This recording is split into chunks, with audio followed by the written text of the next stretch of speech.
kam bindjen që muna nëse komunikoj edhe luftëm ndërprej. Ishte ndjenjë shpirtërore, ishte diçka e gjallë që ndodhi. Nderuar Fitim, fillimisht mirë se po takohemi edhe pse jo fizikisht, por virtualisht. Shpresoj që jeni mirë dhe më lejoni që edhe prej anës time të shpreh urimet për fitimin e këtij titulli që është i pari në histori që një shqiptare fiton. Faleminderes për kohën që e keni gjetë, t'i bashkoheni këtij suksesi. Përndryshe, unë jam Fitim Brahimi me origjinë nga Mitrovica e Bukur. Jam si këshilltar psikologjik me metodën e posaçme të Paul Václavik dhe mësimet e Oshos. Për ata që nuk e dinë se kush është Osho ose kush ka qenë, Osho është meditim dhe të jesh. E pam, do më thonë një garë që kanë qenë goxha shumë kandidat në vetëm 4 minuta, do më thonë si arrite ta bësh masën për vete. Ishim pikrisht 249 persona të involvuar në këtë kontekst, nga 28 vende të botës. Për mua ishte shumë e thjeshtë, sepse isha aty ku isha dhe isha aty se çka e duan. Do më thonë isha autentik pej fillimit deri në fund. Dhe ajo po të ndikim masovikisht fillimisht e gjyria që ka qenë, po edhe të shikuesit. Për gjithë ata që nuk e dinë se çka ka përmbajt fjalimi yt, a mundesh me na tregu në pika të shkurta se çka ka përmbajt dhe cila ka qenë ajo pika më e fortë, cilë do me thënë edhe juria, po edhe personat cilët kanë qenë pjesëmarrës që të kanë thënë që kjo ishte pikërisht ajo që i bëri për vete të gjithë. Ne mendojmë të gjithë që të folurit është komunikimi, mirë po ajo është vetëm një përqindje 15-20%, kurse këtë tjetra është ajo pjesa e komunikimit non-verbal, që do të thotë na flasëm as shumti ku nuk flasim fare. Ajo më e forta që mua më dha dhe fitoren ishte ai momenti ku hapa zemrën dhe i lash të gjithë të jem pjesë e dashnisë shpirtin tim. Fjalia e fundit ishte që në momentin kur zhdukesh si pikë shiu, bëhesh oqean. Apo më tregon pak më gjërësisht, do me thënë kur ke filluar të merresh me fjalimet të tilla, kush ka qenë ndoshta inspirimi yt, edhe ku synon, do me thënë ku është caku yt i radhës? Rruga jam fillon para 7 vite në punat të Indis, domethënë të mësimet e Oshos.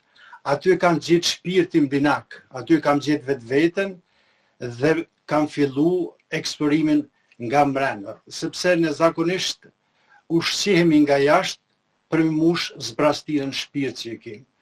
Domethënë para 7 vite ka fillu eksplorimi im këtë drejtim, me meditim, me kohje të zemrës, jo të kokës, sepse koka është e kufizuar, kurse zemra është, domethënë gjithmonë një hapësirë që nuk kufizohet kurse. Erdha në Gjermani prap, nuk e gjeta veten te ita ime, fillova prap të eksploroj dhe fillova studimet në këshilltar psikologjik, aty filloi çdo gjë, aty e takova shpirtërisht edhe Paul Václavik, ku ai më dha nuancën e duhur, mi prek telin e zemrës të njeriut, dhe çdo gjë rrjedhi hap pas hapi. Kështu që unë isha edhe në konsulencë, po edhe isha këshilltar i biznesit, ndërkohë e u bëni formë topit që erdhi si një produkt i jashtëzakonshëm. Unë e bëna një metodë aq të fortë sa i përket komunikimit, edhe kam bindjen që muna nëse komunikoj edhe luftëm ndërprej. Do me thënë tregove edhe inspirimin edhe ai që do me thënë të ka shty në këtë kthesën të themit të madhe të jetës. Por si ishte kur e fitove çmimin, apo atë shumë përkraje të shqiptarëve që jetojnë në Gjermani edhe në shtetet e tjera të botës? Ishte ndjenje pa përshkrueshme. Ishte ndjenjë shpirtërore, ishte diçka e gjallë që ndodhi. Por në fakt, fati im nuk u lidh me asnjë njeri, sepse në momentin kur lidhesh te njeriu atëherë bëhesh i varur. Fati im ishte i thjesht, fati im ishte i pastër, edhe energjia fitoi. Kjo është esenca. Unë besoj që shqiptarët as nuk e kanë ditë që ekziston ky spika slemtë ashtu quajtur, sepse jemi në një botë ku shoqëria është tu ecë me një shpejtësi që është trullu koka. E kështu që unë eci përpara pa qenë varur. Do me thënë për të gjithë ata që nuk e kanë shumë të qartë këtë se çka do me thënë.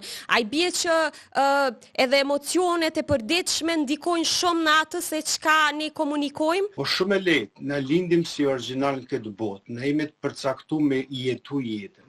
Mirë po, ne kërkojmë maska për me mbulu ato se që e kemi në shpirt. Është shumë e rëndësishme të jemi autentik, është shumë e rëndësishme të jemi ata që jemi. Mos të jemi për të tjerët, po të jemi për vetveten, sepse gjithë secili nga ne e ka një jetë, jo 10. Pra është shumë e rëndësishme atë që ndim të qesëm jashtë. Do me thënë, shumica e popullit në Kosovë janë të besimit islam dhe jemi në muajin e madhrishëm të Ramazanit, një muaj reflektimi, po ashtu edhe gjithë njerëzit, do me thënë që ju i frymëzoni me anë të këtyre fjalimeve. A mundesh me na jep një mesazh për ta, ndoshta që t'jetë edhe një frymëzim tjetër? Po lidha direkt, më ka pëlqyer që ka qenë para 10 vite, isha në falet Bajramit në Këshis të madh, edhe një hoxhë më kalon për shtypje, fatkeqësisht nuk ja di emrin. Ai tha jam bë kushtet, edhe bë thani kapital që gjithë secili ka ne mundet me bën thani kurban edhe me prej. Po tha mesazhi jam për sot është këtu, tha ato të këqijat edhe toksike që e keni në shpirt, bëni kurban, preni ato, dyeni njëri tjetrin dhe çdo gjë është në rregull.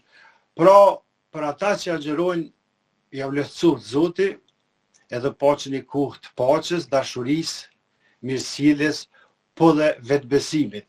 Se e kam provu, e di se është një sfidë jashtëzakonisht e madhe, mirë po me vetbesim gjithçka kalohet dhe te kalohet. Po ndalemi edhe një herë të çmimi, a mundesh me më tregu, do me thënë qysh ishte pjesa kur përmendet emri juaj si fitues i këtij çmimi? Dhe a prisnit? Tash para mendo ka qenë mos pari pjesa e parë, se u duhet më kvalifiku për finale. Pjesa e parë u kry, është diçka të kapin emocionet, kanë qenë dikun 550 veta në atë sallë, përmenet e mjetë muzika lëshohet, t'i vrapon, del me energji, del të rap, edhe nuk ki nevoj ma shumë veç të jesh. Dhe aty, është një botë që transformohet në atë moment, është një botë që fillimisht i ki ato brengat, a do t'ja arri, mirë po momentin kur je në performancë, ato është duke vetë, sepse është rëndësishme të jesh e jo ma shumë, e jo ma pak. Do me thënë, për gjithë pjesëmarrësit e tjerë, kur përmendet emri juaj, do me thënë ju ishit themi në ombrellën e shtetit gjerman, apo jo? Apo u prezantuat si shqiptari Kosovës? O, si shqiptari unë prezentu, se shqiptari jam shqiptar ndi, shqiptari jetoj. U prezentova si shtetas i Kosovës të bukur. U prezentova ashtu që shmanin zonë. A kishin një uri, do me thënë, pjesëmarrësit e tjerë për Kosovën? Po shumica po, sepse kemi edhe njerëz suksesshëm, kemi njerëz që kanë prek pikat larta të suksesit edhe kalon gjumë këtë botë, sidomos edhe në diasporë, edhe është kënaqësi sepse para 20 vite kanë qenë pak më ndryshe, kur i ke thonë je prej Kosovës, nuk e kanë ditë se nga vjen, ose të kanë thonë Jugosllavisë, mirë po tash fatmirësisht kemi bardh kulturë, kemi bardh diçka pozitive. E tash e din edhe ata se ku është Kosova. Kosova, po shumë mirë, jo, me di me më konë. A ka ndonjë garë këtë vit që pretendoni të merr një pjesë, ose cilat janë hapa tutje? Hapa të radhës të jenë gara një New York, edhe të jem i ftuar si fitues të marr pjesë. New York është diçka dhe më e madhe, diçka më spektakulare, është diçka shumë e madhe, gjigante ta që asisoj. Tani ka shumë regjistrime, do të presim se a do të pranohem për me vazhdu me tutje. Rruga jam është e qartë, mesazhi i zemrës do të vazhdojmë. Do të shoh deri aty për arsye shumë thjeshta.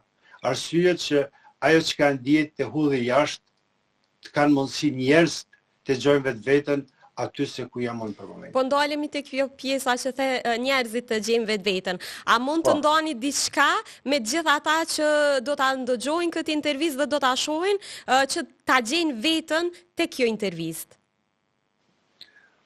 Po, është një temë shumë e madhe, besoj që nuk mjafton koha këtu, mirë po, pi marr disa pika shumë të rëndësishme. ku qka është ajo ku fillon, po edhe ajo ku mbaron. Se fundi është gjithmonë fillimi. Tani, nëse komunikojmë, ta që me sisoj në nivelin e egos, atër nuk ka komunikim. Mirë po, ka vetëm përgjigje të gatshme për partnerin e bisedes. Të më thonë, është diçka e skenume, nuk është diçka e vërtet.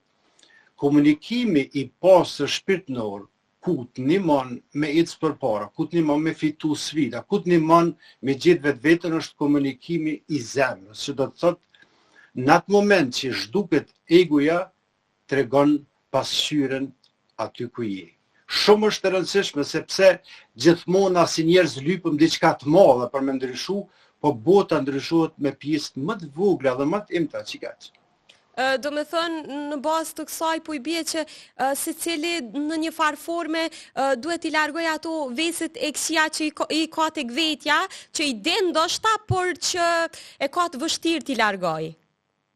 Shumë e kjartë, na e dim krejt, por nuk përdorëm kurgjë. Shumë është e kjartë që më ngjes kur ngrihet me një buzëqeshje shumë a mirë se më çu për shembull me një vrënësi, me një toksik, më çu. Është pak mindset, i thojnë në gjuhën angleze, ajo se qka e ki në mendje, të bëhet jetë. Nëse ki mendje toksike, nëse ki në mendje jo knatësin, atëherë ajo zhvillohet edhe përdoret si jetë e përditshme. 63 ditë të vynë për shembull në ndryshim, 63 ditë vynë në ndryshim nëse do me boni në anë 3, do më ndryshimin. Pa ja fillu me hapin e parë, do më në hapi i parë është nisja, mirë po do të me vazhdu, gradualisht, që është më rëndësishme në momentin kur je, për para thëshin, insan, njëri i tukës, njëri i zotit, njëri i ndjenja, atër nuk mund është me gabu. Është thot, ai që është në vëmendje, ai nuk gabon kur, sepse është pa mundur me gabu kur je në mendje. Na gabojmë kur nuk jemi me mendje. Do të thonë, ku e kemi mendjen kredi ku tjetër se shpirtin e zemrës.